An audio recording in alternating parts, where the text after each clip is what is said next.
To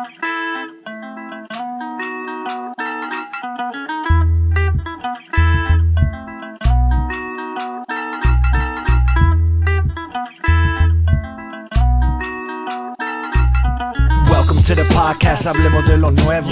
For the G's, by the G's, que pasa en el terreno. Vienen jugadores y se van, traiga lo nuevo. A huevo. Doesn't matter where you from. Salvador, Mexico, Honduras, Nicaragua. Todo mi latino, come and listen for an hour. TikTok, que traemos lo que quiere. Todo lo que pasa dentro y fuera de las redes. Really?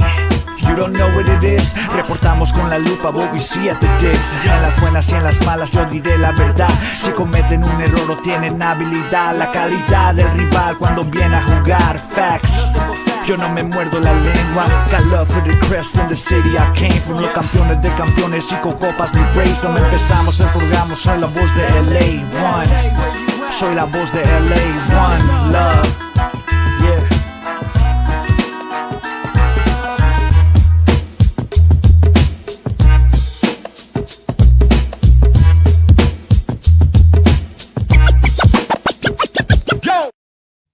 Hello, hola, and buenas, and welcome to another episode of La Cuna Galaxiana. Thank you so much for being here with us. I'm one of your co-hosts, Rob Jalon. You can find my written work at Extra Time, and you can find me online at El Escudero de LA.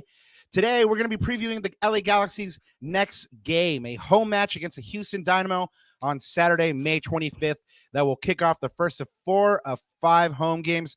The Galaxy will look to get back into the win column against the Texas side after 4 straight draws. Here to help us break down everything you need to know about this match is Joe Chabala from Bayou City Soccer. But before we get to Joey, let me go ahead and bring back to you my co-host, El Yerno Guapo, the cosmopolitan jet setter himself, Ananda Kirana. Papa, ¿cómo te sientes, papa? And before I forget, shout out to our homie, Raquinho. You and Raquinho. Oh, hi, Papa. No, I know. I get it. I saw you try to throw in a slide in the agenda about Raquinho, man. You always trying to throw in the Raquinho. But anyways, no, Papa, estoy muy cansado, like you said, the cosmopolitan jet tripper. That was nice. But yes, I am in, well, it is but early in España right now. So that is where I was. I was in Madrid actually yesterday. But I saw a lot of Real Madrid kids walking around the, the streets. The streets of Madrid. Everyone's excited. Popped into the Adidas store in Gran Via. And man, yeah, people are excited. A lot of Madrid kids. There's a lot of excitement in that city for sure. But no, I'm here. Hey, man, well, and, there you go. There you go, Papa. That's your team. Animo, I'm not a Madrid fan, but my pops is, so I'd like to see him happy. So, if you guys win, that's what'll happen. Necesito algo para ser animado, ¿no? Because, man, obviously, El Gunners cafecito, el espresito, y ahorita te pones. ¡Woo! Pues mira, salud, un espresso de, like I said, butt ass early in la mañana. But we're here with you guys, man. Rob, I just want to say what's up to chat because chat is popping off per the usual. So chat, thank you so good much. To see you all. What's up, Gary? What's up, Alex? Vámonos. What's up, Scott? Romizes. Buenas. Oh, buenos dias para mí. Crespo. Let's LFG. Executive producer Herb saying what's up to Mike Gray. Mike Gray's in the chat today. Rob, special guest appearance from what did we decide we were calling executive producer Herb? XPH. What's XPH again? XPH. Yes, XPH. That's nice. Yeah, XPH. Yeah. So XPH. If you're in chat and you came up with that one, please remind us. Good work on that one. Like Amanda said, solid. Thank you so much for being here with us again, guys. We truly are humbled by your presence. And yes, there is a Mike Gray sighting out there. All right, Papa, hit us with that housekeeping. I'll hit you guys with the housekeeping here. So you guys can always follow, block me, or stalk me at Ananda Galaxiana. Even if I'm halfway around the world, you can always stalk me there. And of course, you guys can always find us on all of our socials at La Cuna Galaxiana. And Rob, we've got over 200 subs now, which is awesome for our YouTube. And you guys coming in the chat, thank you again for coming back to our YouTube. I hope you guys have been enjoying it this season. Looking at us two hacks here, kind of do our thing on the YouTube. But no, thank you again, guys, again for your support. And if you haven't subbed yet to this channel, though, you still have time. Go ahead and hit that sub button so you know when guests like the one we're having today. We had some awesome guests lately. The legendary Joe Chabala. We've had some players on, man. We've had everyone on the podcast Avengers. So go ahead and hit that sub button, guys, and give us a like too before you forget. And those of you on playback, go ahead and hit that like button right now. You got to be the champion, the VP, the prime minister of likes, right? Whatever you want to call it. Do it. And like Rob says, put someone on, by the way, guys, speaking of putting someone on, there's so much good content in the Galaxy Sphere. I downloaded, I think I posted it before Austin. I downloaded all of my podcasts for the flight over. So I was, not only showing love to the homies, but just keeping up with everything that's going on. So, shout out to all the Galaxy content creators out there. And you guys, and there's a lot going on. And there's a lot going on. So you guys are definitely in good hands. If we can't be there with you, there's other pods there to be with you guys. But Roberto, como siempre, antes de olvidarme, buenos días, tardes o noches y bienvenidos a otro capítulo de La Cuna Galaxiana. Vámonos, man. We got a good one today. Yay. Well, guys, you know what it is. We'll be here for you with the live match reaction, no matter what happens at Houston match. And since the Galaxy play next Wednesday as well, we'll have a match preview for you for that Dallas match. So combo show on Monday night, match reaction for Houston, preview for Dallas. That'll happen at 9 p.m. on Monday, May 27th. Come hang with us. Guys, you already know I've been preaching, go show some love to LA Taco. They're going through that membership drive. They have less than 1,000 people to go ahead and secure their future for the foreseeable. I don't even know what else to say about future, but how do you define future with future? But anyway, so yeah, go ahead and go help them out, guys. I think the lowest sub is like $5.99. And then you get into cool events, free tacos and stuff like that. So show them love. And shout out to the G Eric Manon. He posted on X that he was the first in his family to graduate university. Now, this one hit close to home because I was the first in my family as well to graduate from university. And this G just walked across the aisle right there and received a diploma from Cal State LA. He got a Bachelor of Arts in Social Work. If you know Eric, show him some love. Congratulations to him. Happy birthday as well to LA Galaxy striker Edson Buttle. Man, what else to say? I mean, he's one of my favorite G's of all time. His goal against Seattle, where he looped Keller, is probably in my top three. It's probably Zlatan, Sebastian Tijeritas, and Edson Buttle's shot from distance against Seattle. Anyway, happy birthday to Edson Buttle. He played for the LA Galaxy 130 times, man. He put in some work, 47 goals and 6 assists. He was the LA Galaxy MVP in 2010, as well as the Golden Boot winner for the Galaxy in 2010. He won an MLS Cup in 2012 with the team, Supporter Shield in 2010, and was named to the MLS Best 11 2010. And he also represented his country at a World Cup, which was, for a lot of people, a little bit of a surprise. But if you were watching Edson, you certainly weren't sleeping on him. And so I hope he enjoyed his beautiful, happy day.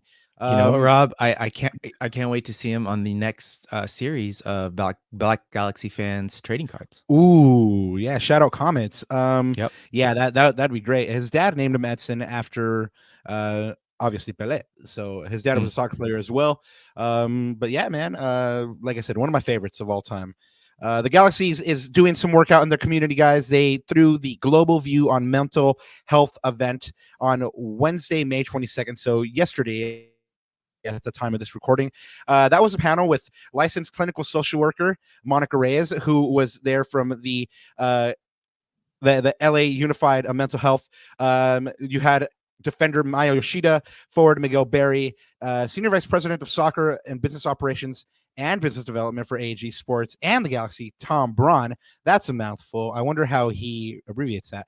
Anyway, Braun stated that this kind of event was important to him because he has a young family. He has children that are, I believe, under the ages of 3. So I think he has 2, 1 and 3. But he stated that this is important. Mental health is important because he wants to give the best version of himself for his wife and children. I totally agree. We've been saying it, man. Mental health is important. Reach out to those that you love. Let them know that you're there for them for anything, just for a shoulder. But anyway, Kobe Jones moderated this. So you had legends in there as well as current players. The LA Galaxy Academy, the boys and girls teams from Carson High were also in attendance. And, this talk was all about offering perspectives on mental health. And yeah, so this is the 3rd time they've done this, and hopefully it goes on. I remember last year Chicha did it, and he was all about mental health as well. So anyway, I'm glad the youth was getting involved in that. The youth is also getting involved with LA Galaxy youth camps, which are now happening. They're coming to the digs. They start in June and run through August. That's open to players ages 6 through 16 of all skill levels. When you sign up, you get 2 camp shirts, an LA Galaxy gift bag, and of course, coaching by LA Galaxy youth coaches. Keeping with Galaxy, they are throwing the 2nd iteration of the 2024 Galactic Carnival here. That's a season ticket member event. So if you have some friends that are season ticket members and you are not, go ahead and latch onto them. That'll happen on Sunday, August 25th at the Digs. More details about that. It's going to be happening as it gets closer to that. And Ananda, we've brought this one to the folks a couple times, but every time we have a show, like there's just a little bit more information here about this that's happening. So Japangelis and the LA Galaxy collabed recently. Maya Ishida and Miki Yamane, they went in and helped on this collaboration for Japangelis, and now you have a t-shirt and a scarf available, dropping at the Digs on Saturday 5/25 against Houston. Also, Maya Ishida and Miki Yamane will be doing a signing at the Japangelis store in Little Tokyo. That'll happen on May 26th from 1 to 2:30 p.m. Guys, if you're out there and if you're out there and you have a chance, go ahead and get one of those signatures from those 2 players. This is AAPI month, so we want to show a little bit of love. Galaxy Outlaws is also keeping with the theme. AAPI Maneki Nico t-shirts available for purchase at their tailgate this Saturday, 5/25. You have a short sleeve and a long sleeve. The artist on that one is Emilio Kendall. And they also have a 5-year down scarf for sale. If you guys weren't aware, Outlaws just recently celebrated their 5th year. Congratulations to them. We brought that to you a couple weeks back. And now they've released a scarf for that. Go ahead and hit up their socials for more info. We also told you about the Ricky jersey pillow offer. We also told you about the Maya bobblehead, which is cool because $5 of each ticket when you buy it through that ticket pack go to the Japanese American National Museum and the Japanese American Society of Southern California. But we also have kind of like the anomaly there, which is the yoga night package.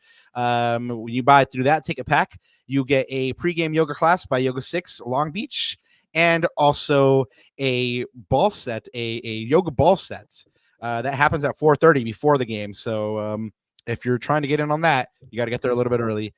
Congrats to Don Eric Zavaleta and the Salvadorian G's. Guys, we told you about this one. This was happening on June 30th at Angel Stadium. The first time that's happening there at Angel Stadium. You get a jersey. You get access to the Heritage Village, including DJs and gumi bands. And, of course, after will be there. Pupusas with the Purpose. They'll be there selling their delicious pupusas. Hit them up for more info and tickets. Keeping with AFTRA, they've also dropped some merch. They did a collab with the Move in Silence, which is, one of the OG Galaxy creators. Shout out Move in Silence. That'll be available now at la2la.org/support. All proceeds, of course, support AFTRA's youth sports programs. Go ahead and support AFTRA, guys. It's a no-brainer. They're doing something beautiful for the world and the community. Go ahead and check them out for either their merch or for Salvadorian Heritage Night tickets at Angel Stadium. ACB is doing their overnight bus trip for San Jose. That game is going down at Stanford Stadium. and that returns on June 30th. They are also doing a donation drive for Hope Garden. Hope Garden offers transitional housing that offers a sanctuary to single women and children experiencing homelessness. Look up their socials to go ahead and find the link to go ahead and donate. They're looking for hygiene kits for our fellow community and neighbors. So go ahead and hit up their socials. Also, we have some Juneteenth events happening. Well, I should say the one that I know of so far. Comments SC is throwing a barbecue tailgate on Saturday, June 15th at 3:30 p.m. And then, we told you about Outlaw's scarf a little bit earlier. IEG's also dropped a scarf recently. They have a new scarf and it's showing very prominently, the IEGC Empire. Really, really nice. Maybe Heck will shoot it down. Who knoes? Yeah, Heck's in the chat, so hit him up, guys, if you want this. Hey, want this beautiful Heck? scarf. Yeah, big Heck. This is you guys outdone yourselves. Good stuff. But anyway, hit up Hector or Tiffany Rodriguez to get orders in. You got to get your order in by May 27th, which is just a couple of days away, to get this by July 4th, which is the Rose Bowl game against LAFC at the Rose Bowl. Yeah, man. Go ahead and get those orders in. Also, guys, get ready for Amor Eterno, a photo gallery curated by LA Galaxy fans for LA Galaxy fans. This is going to be the first one. Submit 3 photos by June 1st to be considered, and any kind of photos really will do. Game shots, shots of players, events, fellow fans. Look up their link in the bio, and this will be on view from July 6th to July 27th. Ananda, have I convinced you yet to do the G's Run LA 5K? Ooh, not yet, but when? Let me see. Well, it's in the announcements, so it's on my radar, man. July 6th. July 6th. We have a couple months to get ready, or like a month and a half to try to get some conditioning up. Pero Baba, that means it's going to be a couple days, two evenings after the 4th of July game. Ooh, you're still be recovering, huh? All right, well, yeah, that's happening on July 6th at Absolution Brewing, and they're capping this at 96 participants. I'd be surprised if they don't already have them. So anyway, hit them up if you're interested in that. And guys, it was announced today that the US Open Cup will be shown for free on Apple TV. The final 3 rounds will be right now we're in the quarterfinal stage, and yeah, I think this is, for as much as the Open Cup is kind of like up in limbo right now, this is an opportunity to see what, kind of like that sporting competition is like, because there's some USL teams against some MLS teams, and so it could be a spicy matchup right there, man. But yeah, this will be the last tournament that Apple covers unless there's a renewal of that agreement. US Soccer has an agreement with Apple just to cover the 2024 tournament. So it'll be interesting to see what ends up happening with the future of the US Open Cup. I really think the Galaxy should, just play it. I love the Cup personally, and it's another avenue to, Champions Cup football, so hopefully it comes back. Yeah, exactly, man. It's another chance for it. And Lord knows they need every chance right now that they can get. I mean, it's been a while. So, but a lady that isn't a stranger to silverware, Emma Hayes, man, she just dropped here in the States. She is the new U.S. women's national team manager. The former Chelsea boss won 15 trophies, including multiple league titles and league cups. She also took Chelsea to their first ever women's Champions League final in 2020. And she also won Best Coach of the Year, FIFA's Coach of the Year that year. Congratulations to her, and welcome to, the United States. And man, I can't wait to see what she does. I mean, she has that Chelsea team purring sometimes, man. I mean, good football. So it'll be interesting to see her place her stamp on that team. So yeah, good luck, Emma Hayes.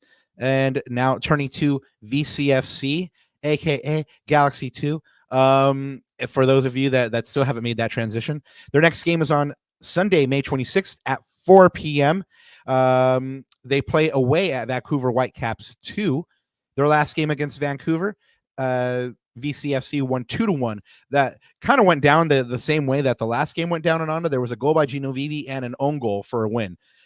So it was a little weird when I was getting this, getting some info on VCFC's last game against Vancouver. I was like, wait, am I seeing that right? But yes, a goal by Gino Vivi and an own goal brought them victory last time. VCFC is still in first place.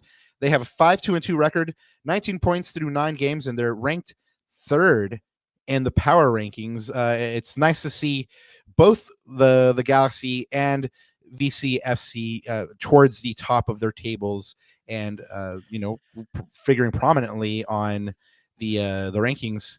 Ananda, so unfortunately, no one stepped up to get that second T-shirt, and as much as I want to say that Leo is Edward, we got to be fair about everything here. And we fortunately for everyone else, though. Yeah, fortunately for everyone else. For those of you that commented, Don Raul 96, we're doing this. We're doing it now, and we're doing a redraw just for you guys. May the odds ever in your favor. Let's see. Let me pull this up here. So make sure that works, and you guys see that okay? You see that okay, Rob, in chat? I'm sure. Yeah. All right, man. Let's not keep the folk waiting. Let's go. And the winner is boop boop boop boop boop boop boop boop boop boop boop.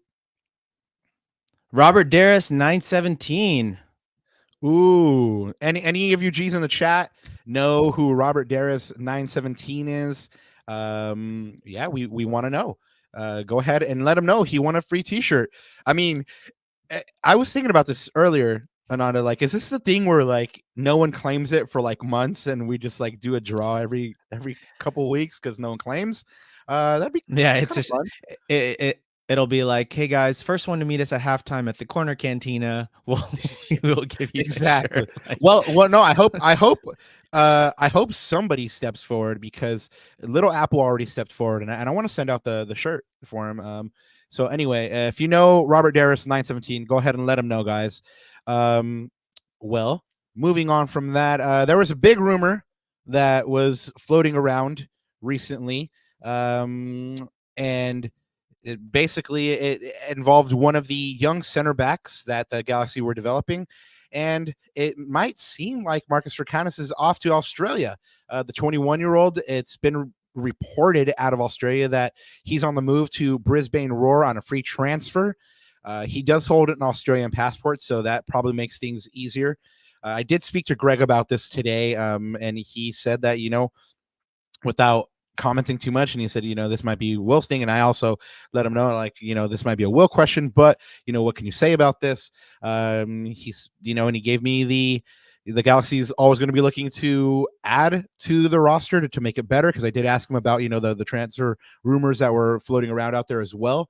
And he also said that they're always going to be looking for an opportunity to send out young players to develop, or to go ahead and help them along their path so they can get, more football. So not really sure what's happening yet with Markus Ferkranus. It's definitely not official. Hasn't been announced by the Galaxy, but it does seem like there's something there, but it's not done yet. Who knows if it actually happens, but we'll keep you updated on the space, man. Ananda, do you have anything to say about this? I mean, I'm bummed that we're not going to get a Truth and Markus Ferkranus backline ever. Yeah, I think it's good for him, man. I think he needs a move. I mentioned it when we mentioned him last few episodes ago. I think towards the beginning of the season, will he get playing time? I think he deserves it. He's at that age where he needs development. He needs time on the pitch, man. And he needs quality time on the pitch. So if that's away from the LA Galaxy, you know what? Let's be a class organization like we always are and put these players in the right place for them to develop. So hopefully that happens for him. Yeah, man. Well, it got me thinking, is this the first domino to fall? I mean, the Galaxy are approaching the transfer window, right? And obviously they do have some stuff to play with, but more assets are always good, and if they are able to provide Markus an avenue where he gets more playing time, either through a loan or a permanent move, and they also get assets back in return, it doesn't seem like, depending on the deal, it doesn't seem like it might be a bad thing. We did talk about that, man. I mean, he's just not seeing time with the first team, and he needs to basically. He needs to be playing week in and week out at the highest level to continue his development. And I rate him. So I mean, hopefully it's just a loan, but I don't really know that he's going to get the playing time, because obviously you just brought Amito Garces in. Jalen Neal's back. You have 3 experienced center backs ahead of you in the pecking order in Yoshida, Martin Cáceres, and Eric Zavaleta. So you have 5 center backs to go through before you get your chance. So anyway. Yeah. Well, remember, we've got 2 aging center backs, Rob. So, if he plays well enough, again, this is where he needs playing time. He needs development. He needs time to show off, his ability, right? So, like I said, hopefully we get a fair shot for him. Yeah, and we have Heck in the chat saying Rob, it should be a loan and get him back once he's mature. In best case scenario, that would be lovely. Have him go out for a couple years and get that valuable experience in a first team, and then come back to the Galaxy, and he goes right back into that starting center back lineup. So anyway, good luck to him, no matter what happens. So there's your update on Markus Ferkranus. We have a little bit more to talk about here on the transfer rumor front, Ananda. When was it that we were mentioning Memphis Depay? Oh, it must have been in the offseason, man, as like a potential pickup, or right? It wasn't a couple days ago. Somebody didn't say it in the chat a couple of days ago. I don't remember. We bandied out a lot of names, like obviously Royce and Benzema and all that stuff. But no, I don't remember the Depay stuff. It might have been in like offline, maybe. Well, Memphis Depay is suddenly available. It was announced today that him and Atletico Madrid will not continue their beautiful romance that he had with them. He is a free agent as of the end of the season. So it just, it leads me to think about a conversation that we had way back when, since we were talking about this might have been a conversation way back when, kind of appropriate then, how we were talking about, which way would Will Kuntz move? Like, would he throw all his eggs in one basket and try to get everybody in that first window, or was going to save some assets? And this is precisely, I believe you were arguing for, saving a little something for the window. And I think that now we see that strategy kind of, came up roses for the Galaxy, because they have assets to play with, and you have a bunch of good free agents that are going to be out there. I mean, you have your Royces, you have your Kevin De Bruyne's, you have your Memphis Depay's. So, I mean, Will Kuntz once again showing that he was ahead of the curve, bro. Yeah, and it's going to be interesting too if he can convince any of these players to come in on a TAM deal, right? Because let's just assume that all 3 DP spots are taken. I think that's going to be the interesting move here, and we'll see what chess piece he goes with, man. But yeah, it's gonna be quite an interesting offseason, I think, on that front. And guys, just to let you know, we are slated to have our friend Joey Chabala from Bayou City Soccer Podcast on. Doesn't look like he's dropped in yet. We will let you know as soon as he does. But yeah, man. Rob, he's just backstage. He just popped in. We'll give him a couple minutes to settle, because I know we've got 1 or 2 things left to go before we bring Joe on. Well, yeah, I mean, just really the last one, which is the defending of the badge. I mean, we didn't announce it last show. We wanted to let you guys marinate on this one a little bit, and yeah, it went down to the wire. The people have spoken, though. After 22 million votes, we have Maya Yoshida edging out Ricky Puig 33% to 31%. Maya, man, he just nipped it, man. He just got it from Ricky. But I personally, I don't know if I agree with it, but the people have spoken. I called Edwin. Clean sheet, man. Can't argue with that, right? Yeah, captain to clean sheet. Okay, yeah. I see the reasoning, but like I said, I probably would have gone Edwin myself. But anyway, since our mate Joey is here, let's not keep him waiting. Here to help us preview the Houston match at home and give us an inside look into all things Houston soccer is one of the co-hosts of Bayou City Soccer. Please welcome to La Cuna Galaxiana, Joey Chabala. Joey, how are you, man? Hey, what's up, guys? I'm doing great. How are you guys? Lovely, bro. Good. Thank you. Nice to meet you, Joe. Nice to meet you. Hey, Ananda, for Joey, it's like damn near midnight over there. Yeah, so you guys got me late. Props to you, man. Thank you so much for popping on. Thank you, man. And I don't know if you know, but Ananda's jet setting across the world right now. So he's in Spain. So his time it's like 6:30 or something like that. So we're all like in different parts of the world, but we all come together over this beautiful sport called soccer. And so thank you for being here, man. Speaking of the beautiful game, let's talk about you for a sec. How did you start covering the sport? I just, I've been following the Dynamo for years and years. I had a cousin who played for the Dynamo back in the first years of the team, 2006 to 2009.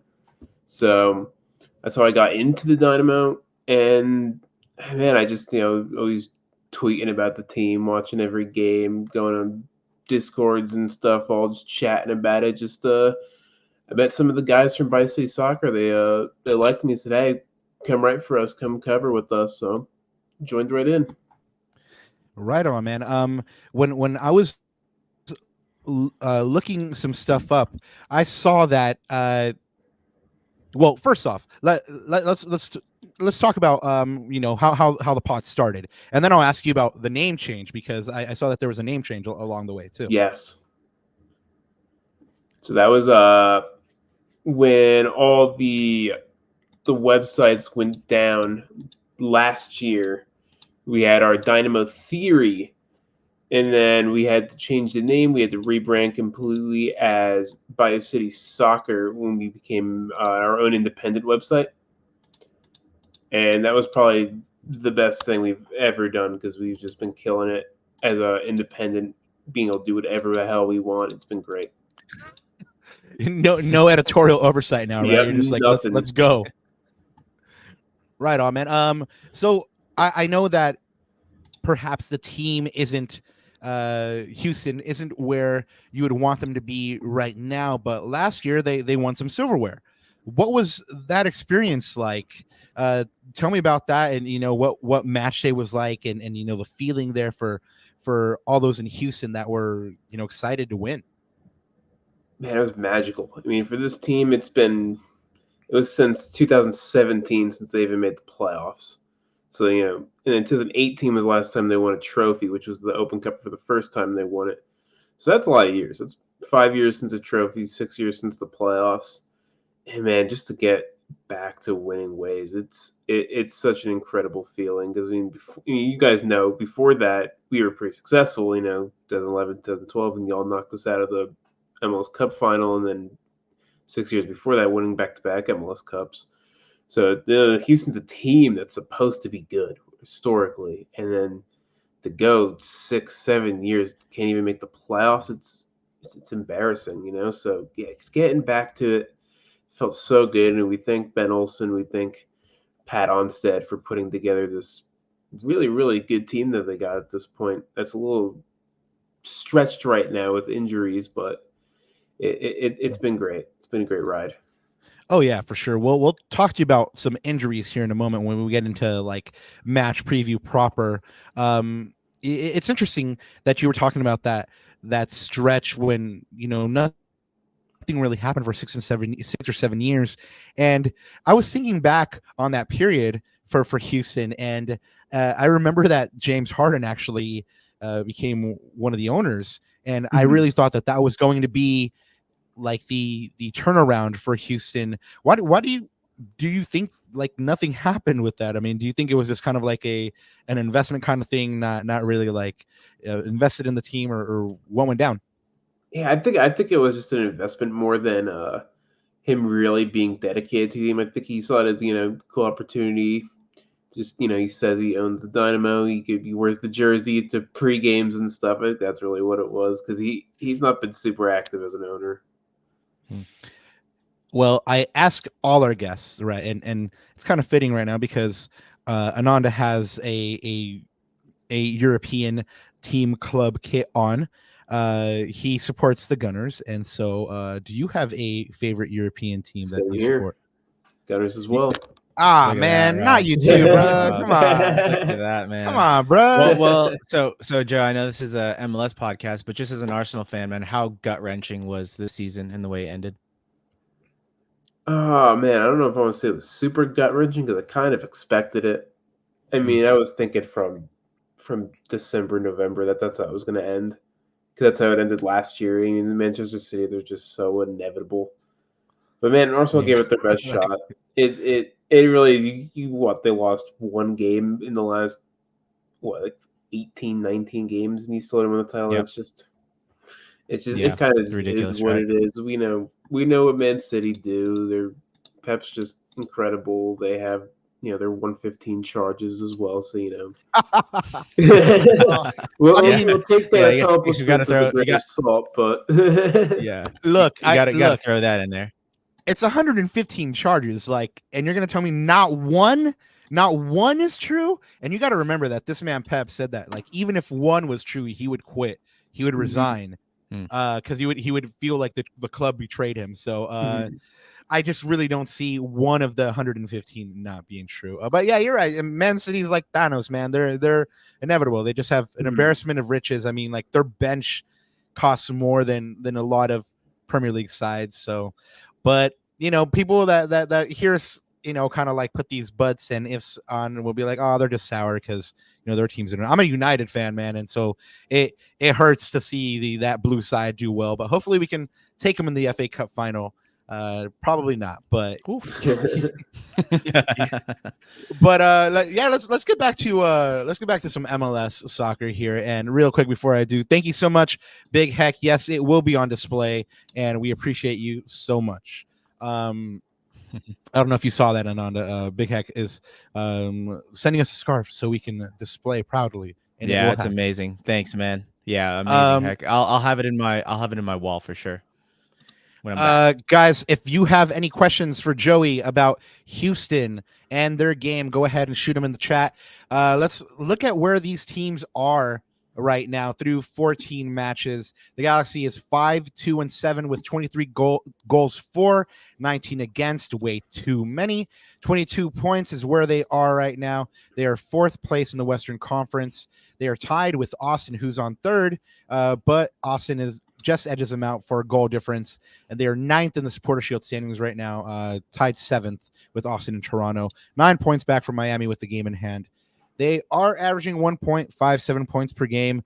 That week by week goes down and down. It's kind of a bummer, but they are showing signs of progress. We have told you this stat before, but I bring it back up to you for anybody that's disheartened. Last year, they took 21 games to get to 22 points. So they are doing better, guys. The progression. This is what we want to see, right? They're ranked fifth in goals scored per match at 1.8. But now let's look at Houston. I mentioned a little bit earlier, they probably aren't where Joey would want them to be. It's a little bit surprising because they do have a really nice roster that I like on paper. We'll go ahead and ask Joey what might be going on here. They're 5-3-5, 12 goals for, 13 goals against. They're eighth in the West on 18 points. So not that far back. 1.38 points per game. Their last match was a 1-1 tie against Dallas. They've only won once in their last 6 matches, a 2-1 away win versus SKC. They've only scored 3 goals since their last victory over Minnesota on April 13th, which was a 2-1 away win. They are, however, ranked third in goals conceded per match. So, So knowing all that, Joey, you did mention that the team was a little stretched. What? So let us know about that, how the team is stretched, and then also why this team, who is got a heck of a midfield on paper, Coco Carrasquilla is just a baller. What's going on? Like, why are they in eighth right now? So we do look at the roster and the way it's stretched right now. Kind of wants to take it a little back to last season in the story. So they completely rebuilt the roster from the ground up from 2022. I think there's 3-4 players from the 22 roster that are still on the team now. So I mean, when you bring in an entire new roster in 23, you're not going to hit on every single player. It's just how it is. So some of the kind of the looser ends of the roster are not up to scratch as you'd like to see. So then you come into this year, and you just get hit with injury after injury after injury. You're gonna have to use some of that weaker depth spots. It's been really rough, especially on the offensive end. I mean, you come into the season, Hector Herrera gets hurt in preseason, and you all know how good Hector Herrera is. He's our Ricky Puig. He's incredible. And then Nelson Quinones goes down. He's a U22 initiative player, really, really electric winger. He's out for the season as well. So that really screws him at that point because the attack's already thin. There's really no backup to Quinones on the roster other than Aliou Ibrahim, who's a little more of a 9, but he could play as a wing too. So that's really all the attacking options for Quinones. And he come into the first game of the season against St. Louis in the Champions Cup, and then our DP striker, Sebas Ferreira, goes down 20 minutes into the game. So then you have to shift. So then the backup striker is already shifted out onto the wings. Now you're coming in with the third choice striker with Gabe Siegel, who's barely started any games his whole career yet, and it's just been a mess. And then some other injuries too. I mean, Bossie's had some injuries. He's been healthy for the last few weeks, which is great. Franco Escobar's had a lot of injuries, and Steve Clark's now hurt. It's been an absolute nightmare. Probably a worst case scenario almost. Who's been the biggest miss? I mean, Ache. I mean, you mentioned him. He's your Ricky Puig. I mean, obviously he's that leadership. Is great, but for you, is he the biggest miss, or is it someone else? No, it's definitely been him. It's the build-up and the way they go offensively. It's night and day. Yeah, and Joe, real quick. Oh, I was gonna say real quick, Joe. So, question for you in the chat. This is from Gary. So, Joe, you feel like Coco Carrasquilla has dropped off a bit? That dude last year looked unstoppable. Thanks and rock on. I don't know if I want to say dropped off. I think it's just kind of what Coco is. I think the expectations were a little blown out of proportion to what he actually is last year. He's a really, really good player. He's a really good midfielder. He controls the game well. And then he went and had that ridiculously good Gold Cup with Panama, won the Golden Balls that they were called, and had a really good run of games at the end of the U.S. Open Cup as well. And people maybe saw that in national media and said, wow, this guy is like this elite baller. And I don't really know if that is what he is. I think he's just a really good player. I don't know if I'd say he's that elite tier player. He's not a DP quality for sure. During that period, I heard rumors that he might go to Real Madrid, and I was like, okay, go on, Coco. Yeah, I don't know about that. He replacing Toni Kroos for sure. Yeah. He's definitely a really good player who has maybe a little too high expectations for what he actually is. Well, Robert, most importantly for us, he is elite against the Galaxy. So there you go. He always kills us, man. He's definitely, well, we'll talk about Danger Men later, but he's definitely one of them. Yeah, Bossy too. You mentioned that Bossy's had his injury problems. How fit is he? Is he 100%? He's 100%. Yeah, he's darn it. He's been fit for the past about month and a half, and he's been fiery. He's actually been playing the best soccer we've seen from him the last few weeks. Well, that's not great news for Galaxy fans, but obviously it's good to see him healthy again and should make for a good game. Like I said, I think that Houston has a really good team on paper, especially that midfield. I put the Galaxy midfield up against pretty much any midfield in the league, but when you have Coco, Bossy, and then Ache there in the midfield, it's going to be a battle for the Galaxy. Is that where you think this game is won and lost, or do you think it's in another area of the pitch? I'd say it's definitely the midfield for the Dynamo, and you also left out Artur as well, who's also just class on his own too. Yeah, I think it's going to be a tough one because the Dynamo are going to want to control the midfield. They're going to want to control possession all game, and so are the Galaxy. So the midfield battle is definitely going to be very, very important. Well, guys, let's look at this meeting for this match day. This will be match day 15 here. It's going to be the 43rd meeting between these teams. The Galaxy leads the series 17-14-11, and they hold a 13-14-11 record in league play. In 18 regular season matches played at home against the Dynamo, they hold a 6-5-7 record. In the last match these two teams played, it was a scoreless draw. Galaxy fans, you are living in draw land right now after 4 straight, especially a 0-0 in the last match. The last time the Galaxy defeated Houston at the Digs was a long time ago, back in 2019, when the Lion of Los Angeles, Zlatan Ibrahimovic, recorded a goal in a 2-1 win. There it is. Zlatan. Shout out to him wherever he's at. We already covered a little bit of the Houston injuries. We were highlighting Franco Escobar, Quinones that you mentioned, and Ferreira. Is there anybody else besides those that we've mentioned and that are shown on the screen that you might know about? So it looks like Mackenzie Gaines is out. He's the guy they just acquired from Nashville a few weeks ago in a trade, a winger. Gotcha. Oh, that adds to the luck. Last week he gets a second game of the season, he comes off the bench, and then 5 minutes onto the field he pulls a hamstring. So that sums up the season for you. And then Steve Clark is going to be questionable in goal, so we might get Andrew Tarbell in net, which I'm not a huge fan of Tarbell. So, that's a big one. I think the Galaxy though have a tough time against either goalkeeper that I remember. So I mean, it might not be that bad for you guys. Ananda, I believe the only noticeable or the only big miss right now is Joseph Paintsill. We did speak to Greg about this earlier.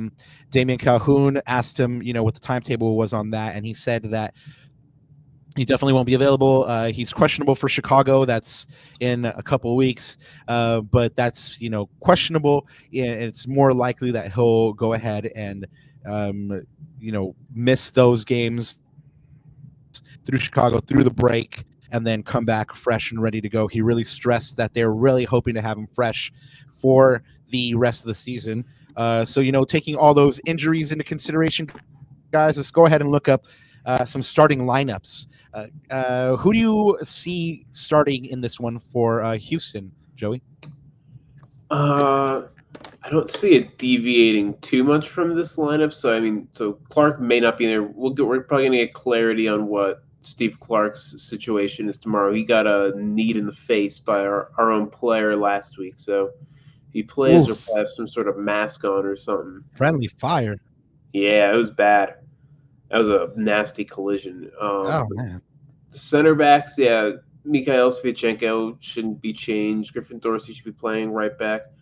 Left back, it should probably still be Daniel Steres, who you guys should be familiar with. Our old friend. Yes. Yep. Yeah. It could be Franco Escobar. Maybe if we're lucky, he'll be fit. I don't think it will happen, though. Doesn't seem like it. I think Herrera should be starting the game. Artur will be there. Coco will be there. Bossy will be there. And then the forwards is going to be a little interesting because Sebastian Kovalchik's going to be suspended for this game. Hmm. What lineup or like what formation is Houston playing there? Is that a 4-1-4-1? So they start in a 4-3-3, but in possession, Daniel Steres comes in and forms a back three, and Griffin Dorsey will push up as a right winger, so then become like a three, and then like a 4-man box midfield, and then 2 wingers, and then the striker. Kind of Ananda, you like getting into formation. That's kind of like Greg's tactical approach recently, right? That's right. Yeah, he'll tuck in Miki Yamane or Julian Alde, but usually he'll tuck in Miki Yamane and form that 3 back and push Julian up to the wing. So just like Joe said, a box midfield. Yep, very, very similar. But it'll be interesting to see what Greg does to counteract what he sees on the pitch. Well, speaking about that, Nanda, hook us up with some lineup, man. Are you seeing the same lineup that Greg put out for the last match against Charlotte? I believe so. I mean, with Paintsel being out, Fagundes is going to slot back into that, to that winger position. Hopefully, Rob, we're fully rested now. We don't have to rotate. We're done with that sort of very, very tight, especially road schedule. So I think you'll see a similar lineup. The only thing is I think we'll see Gaston back in that number 6 position for Edwin Cerrillo, Rob, and I think he's going to be a welcome addition. Again, if you guys have been talking about the midfield battle, I think Gaston Brugman we know how vital he is to this team. He is one of the metronomes, and he keeps everything ticking. So, yeah, I think that's the only change that we'll see. You mentioned a double pivot last week. Do you see? Do you ever see Greg playing a double pivot against teams that are strong in the midfield, like Houston? Yeah, I think he'll play a double midfield, honestly, with more, I would say, explosive offenses, like, even maybe like your LAFCs, like teams that are very explosive in the transition, because I think you need that extra man back there, and we get exposed a lot on transition. So, we'll see it in a little bit when we pull up the stats, but I think Houston is they play a very compact game. Like Ben Olsen, I think he's been phenomenal for you guys, and he keeps a tight ship.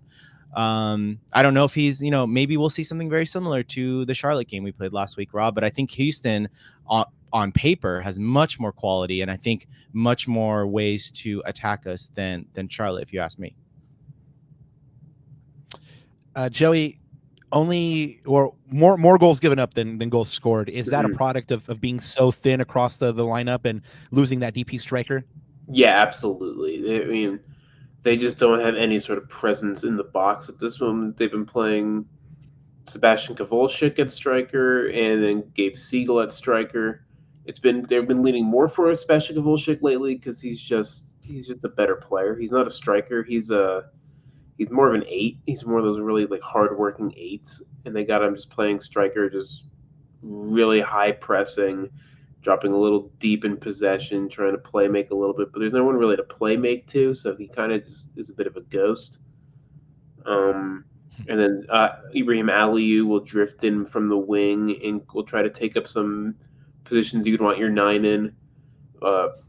It's just been kind of empty up there, and it really shows how thin the roster could be up front. Gabe Siegel as the 3rd choice striker, he's played with New York City 2 years now. Just been a bench player, not a whole lot, and it's okay. He's a young player, so he's still kind of learning how to be a starter in this league. But yeah, I would say it's definitely the striker position is the reason they're not scoring goals. Sounds like us last year with all the injuries. Ananda, sounds like that Galaxy lineup, man. Well, Joey, we are going to ask you for a match prediction at the end of this pod here. And guys in chat, go ahead and start dropping your match predictions here. And we'll go ahead and start calling those out as well. But before you make a prediction, we want to be as educated as we can on this, right? So stats that we need to know before we can make that informed decision. Yep. So you guys know I'm the XG merchant on this pod. So guys, just on the screen, I'll narrate again for the audio listeners here. So Robert's already brought up a couple of these stats, but it's going to be interesting for me, the battle of the two teams, because I think they are really, really good on opposite sides of the pitch. So goals per match, you look at LA Galaxy at 1.8 goals per match, as Rob said. Houston Dynamo, a little under a goal a match. So, towards the bottom of the league. But again, the one thing I want to point out here, guys, is that they're an elite defensive team. They are top 3 in goals conceded per match. Again, I'm not surprised. This is a Ben Olsen team, and he's like Dean Smith. He has a very, very well-drilled team. They're very compact. They're very organized, and he gets a lot out of that team, and that's why you see that elite defense. Galaxy on the offensive side, expected goals 24.6. Houston Dynamo, expected goals of 12.3, but I think they've scored 12 goals this year, so pretty to par. They've performed to their expected, and then big chances, guys. We know the Galaxy create a lot of big chances. The question is, recently, have we been able to finish those big chances? And that's going to be the difference here between all 3 points and only 1 point, or potentially not even coming away with anything. The XG conceded on the defensive side, Galaxy are still not a very good defense at all, especially off of set pieces. Remember, guys, we've given up the most goals this year on set pieces. That's 9. So, Joe, that's something for you and the Dynamo. See if there's something to exploit there. But again, the Dynamo actually conceded 14.6. They've only given up 13 goals conceded. So they're overperforming their XG, and it's an elite FG. I mean, again, XG. Again, guys, they only concede a goal a match. And you talked about the loss of your potentially your starting keeper. I pulled up this stat that I thought was interesting. Rob, me and the goalkeeper stats that basically you love the XG, or sorry, the prevention or the rate at which goalkeepers prevent. It's that PSXG plus or minus. And Houston Dynamo, man, they're right behind. That the other Texas team there with their phenomenal goalkeeper, Brad Stuver. Steve Clark's done a heck of a job this year, plus 4.8. So he's prevented almost 5 goals for the Dynamo. And so we'll see if that becomes, we'll see if Steve Clark will start this game or will be their backup. But as soon as I heard that, hey, he might have a little niggle, or actually, sorry, it was a head injury. That's big news for the Galaxy, I think. Mm-hmm. Yeah, actually, I want to that you're not the biggest fan of Tarbell. I usually ask some our guests who needs to be the danger man for Houston, but I think I'm gonna have to modify this one a little bit. Does Tarbell just need to have like an absolutely lights out game for Houston to have a chance to win here, or is there that much of a drop off from Clark to Tarbell? Man, it's tough. And on the road this year, most of their points they've gotten on the road this year have came off huge Steve Clark games. Tarbell hasn't played too much for the Dynamo yet. We've yet to see a time where Tarbell has just gone off and got the team points on his own. We very rarely saw that when he was starting in San Jose either. I'm sure you guys know. I'm sure Zlatan put many past Tarbell during the day. So if Tarbell's in goal, I think I don't really see much of a way they get a result. I'm expecting this game to look a bit like the Minnesota result we got a few weeks ago, where Dynamo just kind of got pounded on and are going to rely on some huge saves and some huge defensive moments to get anything out of this game. That's kind of what I'm thinking. Who are you wary of on the Galaxy side? Who is like, man, I really hope he has a bad day? I mean, the obvious answer is Puig, so I'm going to be a little more creative. I'm going to go with Brugman. That dude's very, very, very good. He's like our turf for us. He's just super steady. He puts in 7 or 8, seems like every week. So if he has a really good game and disrupts the possession play the Dynamo are looking to play, I just don't see a way Houston score goals, let alone get a result. Ananda, do you agree? Do you think it's Brugman that needs to be the main contributor for the Galaxy for them to find success at home? Yeah, definitely for this idea of control that Greg Vanney's been talking about recently. Last match, post-match, Sophie asked him about this idea of control, and he thought against Charlotte that they played a really, really well-managed game. Unfortunately, we couldn't make that count and get all the 3 points. And this is where I go to my danger man, Rob. For me, it's got to be one of the attackers. And man, I look at our sniper. I look at Joveljic. I think he's got to get another goal for us. I think, again, the jury's still out with Miguel Berry, right? So, but I think the Galaxy this year will go as far as, obviously the DPs, but for me, it's Joveljic. I mean, he's the guy at the end of it. He missed a couple of really, really good chances, Rob, that last game against Charlotte. I think he's got to put some of those away to get all 3 points. And so I think he is our danger man, and he's got to get back on track. Yeah, I would agree with that. A lot of chances went begging last match. I mean, we already covered it. I mean, Peck had a good one. Joveljic had a couple of them. And Diego even had one towards the end. And we spoke to Diego today, and while he said that a point was good on the road, they obviously had chances to take all 3 points, and they were disappointed by that. And now they need to basically, he said that these are must wins at home. They have an opportunity to have a homestand, and now that these games are here, they are must wins according to Diego. So I think a lot of, since I'm mentioning Diego, I think a lot of the onus, especially in JP's absence, is going to be people looking at Diego and what he's bringing to this lineup in his absence. So so far he's demonstrated that he's been able to do it. So for me, that's kind of like the guy that needs to have a good game for the Galaxy to have success. But let's look at some power rankings, guys. The Galaxy are slipping in the power rankings. They are close to being out of the top 10. They are ranked 10th at the moment, while Houston is ranked 17th. Ananda, you have some betting odds, I hear, brought to you by Fabulous Las Vegas, and bet responsibly. Yeah. So betting odds for this match per DraftKings. So LA Galaxy is at a -125, which is about a 55% chance. Houston Dynamo is at a +290. So 24, 26%, something like that. The bookies are not giving them much of a chance at all. And then a draw is at +280. So a little bit above that. Again, it's overwhelmingly obviously they're at home. It's overwhelmingly the odds are in the Galaxy. But again, Rob, I hate looking at these odds sometimes because, the match is not played on paper. It's played on the pitch, and it just depends on how the Galaxy come out, especially coming back. Remember, Rob, there's a lot of pressure on this team now. Next 4 games are at home for the Galaxy. We need to make up those points that we've lost recently on the road. Just some terrible showings like at Austin, for example. So yeah, we need to make those points up.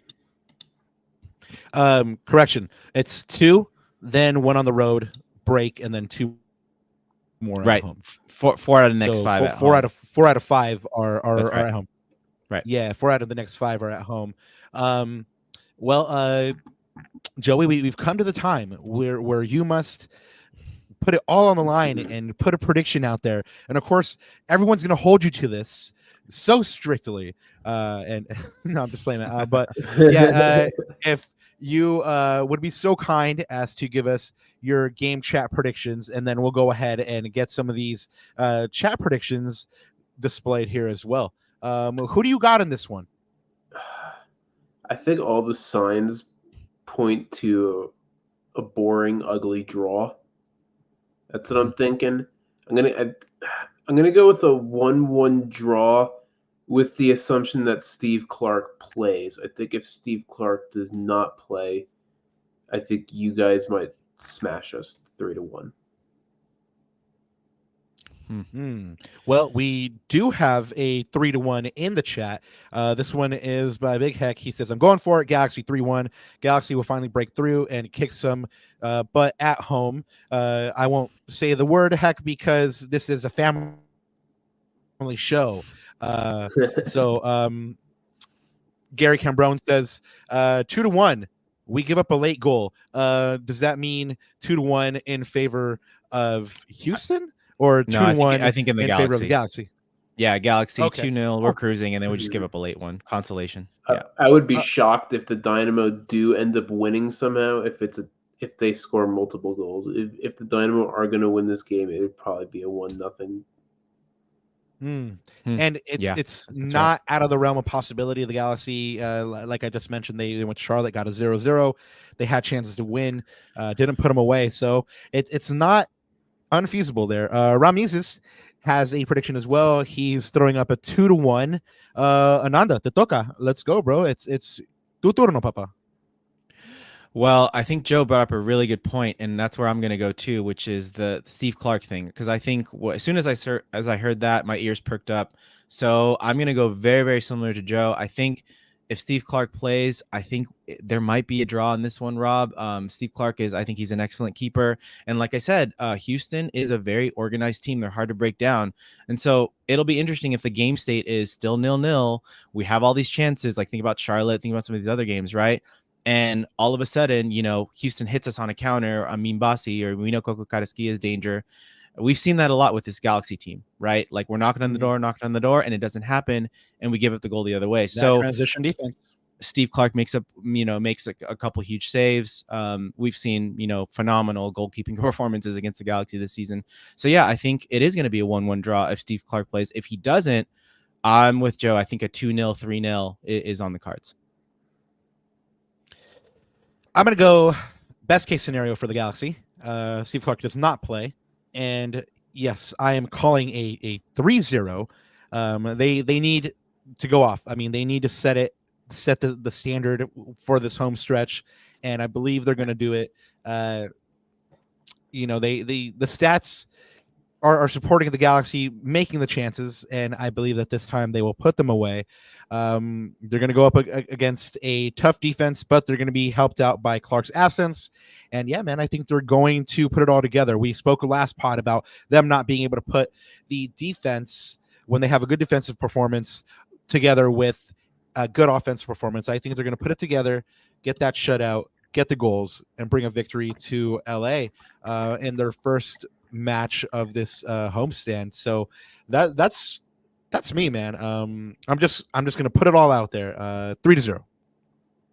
So yeah, and they're gonna be well rested too, and they're going to that home cooking. The crowd's gonna be up for it. We're gonna give them, I unfortunately won't be there, but I'm sure the Diggs is gonna be rocking. So yeah, I think all those factors combined, hopefully we'll see a Galaxy win for sure. Well, guys, after Houston, the Galaxy is back at home for the second straight match and second midweek match of the year. They will face FC Dallas on Wednesday, May 29th at 9 p.m. Sorry, Joey, I'm bringing up the enemy right now. I'm so sorry. We will have a game preview for you on Monday, May 27th at 9 p.m. That'll be that combo reaction / preview show on the 27th to go ahead and look back on Houston and look forward to Dallas. So go ahead and hang with us that night.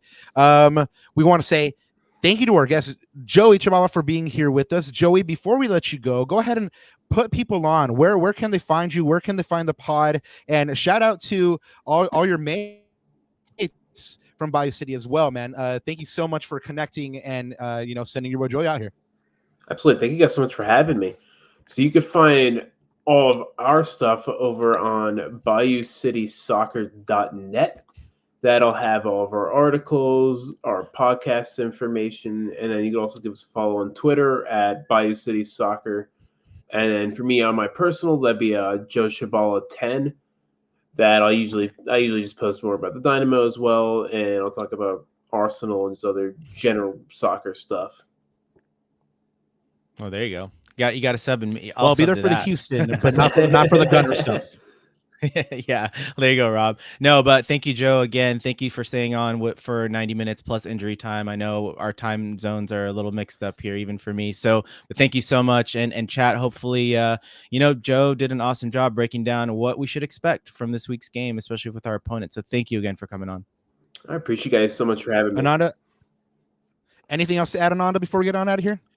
Well, you know me, I like to always leave the last word to chat. And Gary Cambron says, you guys haven't said the you and I jingle yet. So there you go. You and I. That just means That's shot for you, Gary. Ananda. Yeah, that just means a shot for Ananda, guys. So, you know what? Every time we sing it, that just means another shot for Ananda. You just got to find him when he gets back from Spain, and you know, be like, there you go, there's your shot. Well, yeah, thank you guys so much for being here with us. We appreciate it. Thank you to Joey and Bayou City for coming out. Guys, you know where to find us, youtube.com/@LacunaGalaxiana. Thank you for watching another episode of this humble little pod. We'll be back with you on Monday, May 20th at 9 p.m. Sorry about that. That's Monday, May 27th at 9 p.m. I'm a week late there. So Monday, May 7th, 27th, that's going to be that combo pod at 9 p.m. And I think there's only one thing left to say, y'all. And Joey, feel free to join me on this one. The call is G's up. One thing left to say.